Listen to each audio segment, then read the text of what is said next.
प्यारे विद्यार्थियों, मैं शिशपाल चौहान और आज आप सबके लिए एक पोएम हॉर्नबिल की एक पोएम है और फादर टू सन, ये टाइटल है पोएम का, रिटन बाय एलिजाबेथ जेनिंग्स। ये कवित्री हैं और ये लाइनें इसमें पोएम की ही हैं। I don't understand this child though we have lived together now in the same house for years. I know nothing of him, so try to build up relationship from. तो जैसे कि आपने पंक्तियाँ पढ़ी, लाइंस पढ़ी, तो आप जान गए होंगे कि किस चीज़ को ये शो कर रही है, किस थीम को शो कर रही है। कम्युनिकेशन गैप जो आजकल पेरेंट्स में और बच्चों में बढ़ गया है, तो ये उस कम्युनिकेशन गैप को शो कर रही हैं। और कम्युनिकेशन गैप की वजह से एक गैप आ जाता है फादर में और सन में, माँ और बेटी में, या पेरेंट्स और बच्चों में।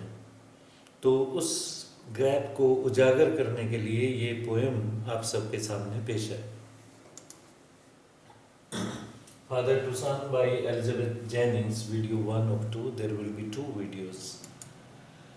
और दिस इज The poet 18 जुलाई 1926 बोस्टन में इनका जन्म हुआ था और 26 अक्टूबर 2001 तक ये जीवित रही, एक कवित्री हैं। और अबाउट द पोएम, काफ़ी सबसे पहले लाइन टू लाइन बाद में आएगी, पहले पोएम को एनालिसिस उसका कर लेते हैं, पोएम का एनालाइज कर लेते हैं, उसे उसकी चीर फाड़ कर लेते हैं कि उसमें है क्या। The poem seems to be personal if read superfluously। अगर ऊपर ऊपर से पढ़े, गहराई में न जाएं, superfluously पढ़े इस पोएम को, तो ऐसा लगता है जैसे ये पर्सनल पोएम हो, कवित्री ने अपने बारे में ही लिखी हो या एक फादर के बारे में उसने कहा है। मतलब ये जो इसमें पीड़ा है, मानसिक पीड़ा, एक फादर की ही है, परंतु ऐसा नहीं है।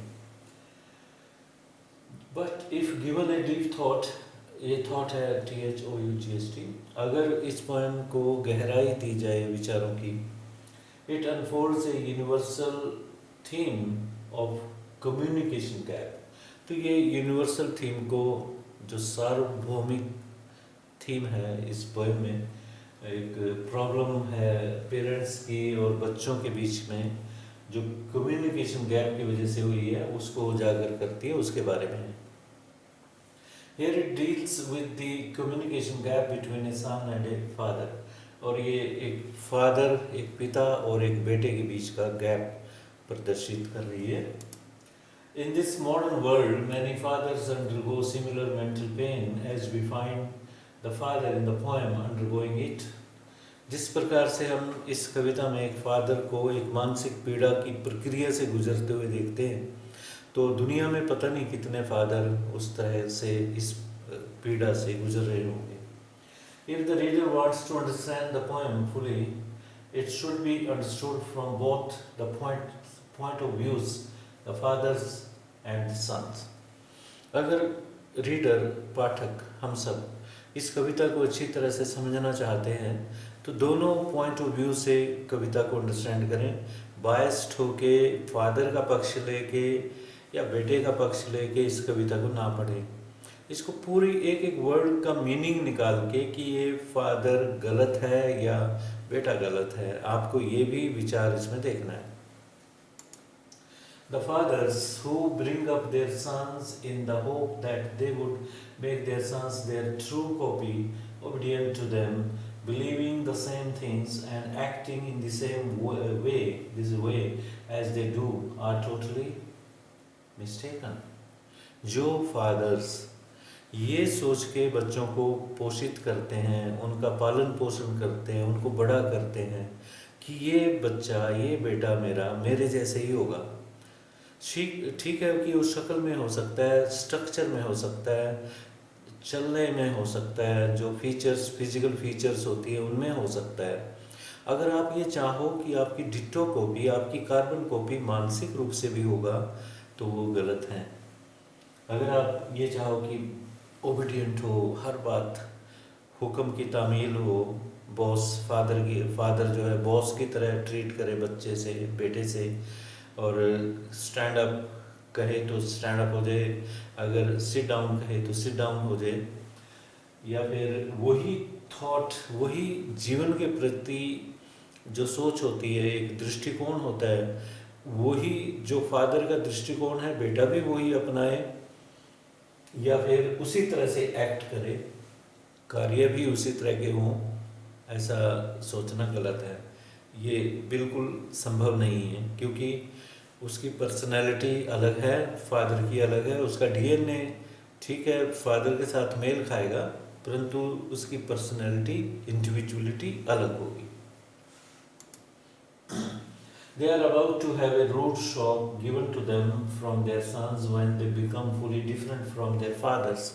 जब वो बड़े होते हैं तो जब एक धारणा लेके चलता है फादर कि ये मेरा बेटा है, मेरे जैसा होगा और मेरी सोच होगी, इसमें वो सारी बातें मेरे जैसी होंगी, मेरे जैसे ही खान पान होगा, लाइक्स होंगी, डिसलाइक्स होंगी। जब वो बड़ा होता है और वो रिएक्ट करता है डिफरेंटली, जब उसकी इंडिविजुअलिटी बिल्कुल ग्रो कर जाती है, तो फादर को एक सदमा लगता है। अगर वो इस तरह से चलेगा तो सदमा लगेगा। Line to line explanation of the poem. अब हम लाइन टू लाइन एक्सप्लेनेशन लेते हैं इसकी। I do not understand this child, though we have lived together now in the same house for years.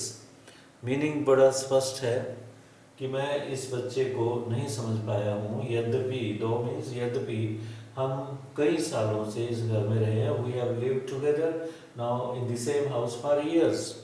वर्षों से हम इस घर में रहे हैं, परंतु इस बेटे को मैं, इस बच्चे को समझ नहीं पाया हूँ। The father in the poem says that he does not understand this child, means his son, although both of them have lived together so far in the house. कई वर्षों से वो इस घर में रह चुके हैं, रहे हैं मतलब अब तक। अब बेटा नहीं रहता तो समझ नहीं पाया, ये प्रॉब्लम उसकी है। अगली पंक्तियां हैं, yet have I killed the seed I spent or sown it where the land is his and none of mine. अब यहाँ सवाल करता है फादर कि क्या मेरा जो बीज था, मैंने जो बीज बोया था, वो बेकार गया। Yet फिर भी have I killed the seed I spent or sown it where the land is his, कि वो जो भूमि उसकी है, उस पे ज़मीन बोया, वो जो बीज बोया है, क्या वो मर चुका है, ख़त्म हो चुका है। एंड नन ऑफ माइन, भूमि उसकी नहीं है, फादर की। जिस भूमि में उसने बीज बोया है, क्या वो उगा ही नहीं है, उसमें स्प्राउटिंग हुई नहीं है, कोई प्लांट नहीं होगा। ये क्वेश्चन है, इसका मीनिंग निकालते हैं अभी। The father asks himself if he has wasted the seed. पहली बात तो ये है कि फादर ये क्वेश्चन करता है अपने आप से कि क्या उसका बीज बेकार गया है। Now the question arises as to how the seed is wasted. अब हम ये मीनिंग निकालते हैं, समझने की कोशिश करते हैं कि बीज जो होता है, किसी फल का बीज हो सकता है, किसी क्रॉप का हो सकता है, तो वेस्ट कब जाता है, वेस्ट किस तरह से होता है। A seed is wasted when it does not sprout into a plant after being sown into the land, into the soil. जब बीज को भूमि में बोया जाता है, जो मिट्टी होती है ऊपर, सॉइल होती है, उपजाऊ मिट्टी, उसमें जब बोया जाता है, उसमें पानी वगैरह सब कुछ, खाद वगैरह दी जाती है, अगर वो उगे ना तो बेकार गया। ना उगने का कारण कुछ भी हो सकता है। इनटू ए प्लांट, अगर वो स्प्राउट नहीं करता, प्लांट नहीं बनता उसमें से, तो वो बेकार जाता है। But here the son has grown up and we can not say that the seed has been wasted. परंतु अगर हम बीज को उस सेंस में लें, बेटा जन्म हुआ है बेटे का परिवार में, वो बड़ा हुआ है, तो बीज तो वेस्ट नहीं गया एक किस्म से। अगर आप मीनिंग को इस तरीके से देखें, लड़का बड़ा हो गया है और ग्रोन अप है, Here the father means the seed of relationship. परंतु यहाँ पे मीनिंग जो है सीड का, वो रिलेशनशिप का सीड है। अगर आप और गहराई से जाओ पोइम में, वो सीड नहीं है कि बच्चे का जन्म हुआ है। The father means the seed of relationship that the father sowed into the mind of his son. जो जब बच्चा दुनिया को अंडरस्टैंड करने लगा था, उसका बेटा, तो फादर ने उसके दिमाग में एक बीज, जो रिश्ते का, अपने प्रति रिश्ते का बीज बो दिया था, और उसको स्प्राउट करने के, उसमें उसको जैसे खाद पानी देते हैं, धूप देते हैं, तो वो चीज़ जो बातें थी वो खाद पानी और धूप का काम कर रही थी, मिनरल्स का काम कर रही थी। तो वो अपनी तरफ से तो वो चीज़ें उसको प्रदान कर रहा था। दैट द फादर सोड, बोया, सो मैंने बोना होता है, into the mind of his sun since the days of his childhood, thinking that the boy would develop similar point of view towards life. ये सोचते हुए कि ये लड़का उसी तरह का दृष्टिकोण इसमें पनपेगा जो फादर का दृष्टिकोण है जीवन को देखने का। हो सकता है किसी का नेगेटिव हो और वो नेगेटिव ही चाहेगा, पॉजिटिव हो वो पॉजिटिव चाहेगा। अगर विलन टाइप का है, बुरा है आदमी, तो बुरा ऐसे ही शायद ऐसे ही चाहेगा कि मेरा बेटा भी बुरा बने। बहुत कम ऐसे पेरेंट्स होते हैं जो खुद बुरे होके अपने बच्चे को सोचते हैं कि मेरा बच्चा बुरा बने। The son did grow up like a healthy tree. बेटा एक हेल्दी ट्री की तरह ग्रो किया। But he had a different mind set, परंतु उसका माइंड सेट बिल्कुल डिफरेंट हो गया। ये चीज़ गवारा नहीं थी उसको, फादर को ये पच नहीं रही थी चीज़। He didn't think what his father wanted from him. He didn't think what his father wanted. ये इस बात पे गौर ही नहीं की उसने कि उसके फादर की उम्मीद क्या है, फादर क्या चाहता है उससे, सोचा नहीं उसने। He did become his father's carbon copy physically, but mentally he has his own independent thinking towards life. शरीर से वो फिजिकली रिजेम्बलेंस जो होती है, एक जैसापन वो था। लंबाई हो सकती है, हाइट हो सकती है, चलने का ढंग हो सकता है, बोलने का ढंग, टोन हो सकती है उसकी आवाज़ की, और बातें हो सकती हैं जो फिजिकल होती हैं टुवर्ड्स लाइफ। परंतु उसका जीवन के प्रति दृष्टिकोण बिल्कुल इंडिपेंडेंट था, स्वतंत्र था, आज़ाद था। This is the reason as to why his father says that he has killed the seed.